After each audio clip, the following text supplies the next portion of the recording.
Egyptians, giants, and jeeps. Today on another episode of the Bible in 1 Year with the Preacher's Husband. Today we're going through Jeremiah chapter 46 through 48. Tomorrow we're going to do 49 and 50. Now we're going to start out with a little jump into Jeremiah, the next few chapters, 46 through 51. Now this is 46 through 51, even though the Greek Septuagint version of the Old Testament placed these prophecies against the nations after chapter 25, verse 13, there's really no reason to doubt that they came from Jeremiah, the prophet. So they pretty much know that all of these from these chapters, 46 through 51, these prophecies all came from Jeremiah. But how did they get there? That's the question. How do they know, and where did they get these letters? Well, it wasn't very unusual for prophets to include a word from God for foreign nations. In other words, they would often send these messages to foreign capitals by ambassadors that were living in Jerusalem. Rarely were they delivered personally by the prophet, though. So the prophecies focus on 10 nations here. They are Egypt, Philistia, Moab, Ammon, Edom, Syria or Damascus, Kedar, Hazor, Elam, and Babylon. Now, possibly the messages were given at various times during Jeremiah's ministry, and then they were collected later under the common theme of judgment and put together in here, because they all fell under that subject of judgment, and they were from Jeremiah. So, and they all kind of have that same theme of the failure to live up to God's standards by their people. So let's jump into 46, chapter 46 of Jeremiah, verses 3 to 12. These verses contain one of the most vivid poems in the Old Testament. It was written either just before or just after the Babylonians completely thrashed Egypt, right? The poem describes the Egyptian army preparing for its confrontation with Nebuchadnezzar, and it kind of bristles with sarcasm in a way, because as soon as you get to verse 5, no sooner had the battle began than the Egyptians completely broke rank and just fled for their lives. Essentially is what they did. So that all this pomp and circumstance that we start out with: harness the horses, deploy small shields and large, approach the battle, mount the steeds, take your positions and helmets on. Now, that didn't bode very well for him, it didn't seem. And then the end of it is verse 27 and 28 here. These verses are virtually the exact same verses as chapter 30, verses 10 and 11. In Jeremiah. If Egypt had the prospect of restoration here, this was even truer for Israel and Judah. So there was this reassurance for Israel that they can be restored. There's that potential there. Let's move on to chapter 47.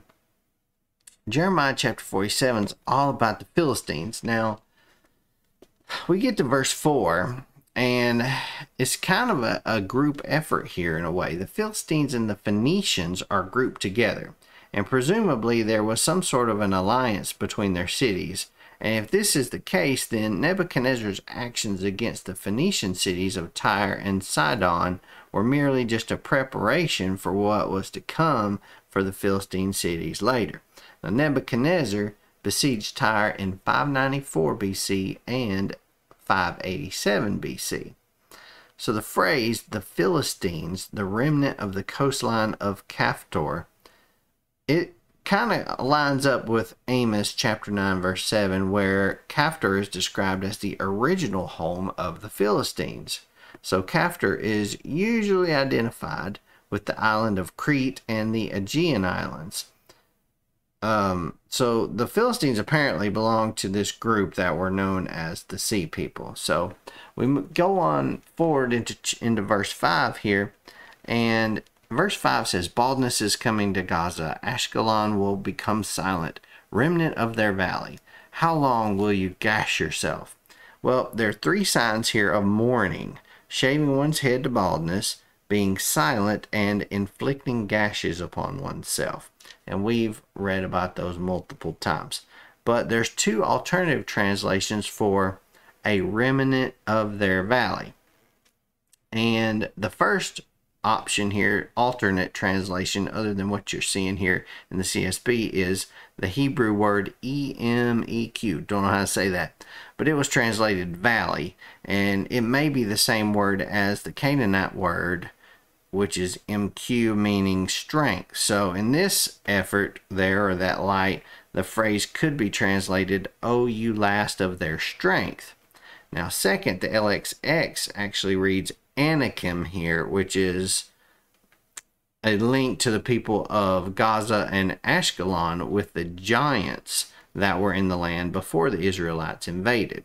Now Joshua chapter 11 verse 22 notes that these remnants of this people group still lived in Gaza, Gath, and Ashdod. So that's your link for giants to this time period and to Jeremiah. So in chapter 48, it's all about Jeeps. It's all, see, Moab. It says prophecies against Moab. I've got a few prophecies against my Moab. I broke several things on it. It's tore up several times. It doesn't get very good gas mileage. That's what I'm prophesying against my Jeep. Oh, wait, no. We're not talking about Jeep Moabs here, are we? We're talking about Moab, the country. All right, so chapter 48. Verses 1 through 47. This chapter, it contains Jeremiah's prophecy against Moabites, right? And the Moabites were the descendants of Lot's incestuous relationship with his oldest daughter. We read about that in Genesis chapter 19, verses 30 through 38. Now, Moab was located east of the Dead Sea, bounded on the south by the river Zered, on the north by the river Arnon, and on the east by the desert, and on the west by the Dead Sea. Now, a few towns mentioned in this chapter were north of the Arnon, since this small country extended north from time to time. The tribes of Reuben and Gad originally occupied the land of Moab, but in the time of Mesha, king of Moab, which was in the 9th century BC, Moab regained these areas, and it was mostly a plateau with really fertile lands. So that's a little background of what's going on during this chapter. We get to verse 9, and the phrase, "make Moab a salt marsh," kind of stood out to me. I'm like, what does that mean really? Well, sowing an enemy's field with salt was a way to destroy his land, because if you scatter salt all over their field, it basically kills everything. There's nothing that's going to grow there. Have you ever seen the salt flats before? Nothing grows on the salt flats. It's just this big flat desolate area with nothing growing on it. So I found that interesting. Learned something new there. And verse 17, it says, "Mourn for him, all you surrounding nations, everyone who knows his name. Say how the mighty scepter is shattered, the glorious staff." So in about 580 BC, Moab actually lost her independence forever right here. In verses 21 through 24, there were 11 towns of Moab that were mentioned. And you get over into verse 34, there were another 7 towns of Moab mentioned in this verse, along with the 11 Moabite towns in verses 21 through 24. The mention of these cities here seems to move from north to south if you would place these on the map. And verse 47, "In spite of all the dire predictions against Moab, God will restore its fortunes in the future." The prophecies of restoration are not just limited to Israel and Judah, but they do kind of give reassurance that if these people too can be restored, so can Israel and so can Judah. Now, that's what I have for you today. I hope you have enjoyed this. Click that like button, subscribe button, the little jingle bell so you can get notified the next time I upload a video, and also hit the follow button if you're rumbling with me on Rumble. Click that little boxing glove and we'll rumble together there. I will see you tomorrow for another episode of the Bible in 1 Year with the Preacher's Husband. We'll see you then.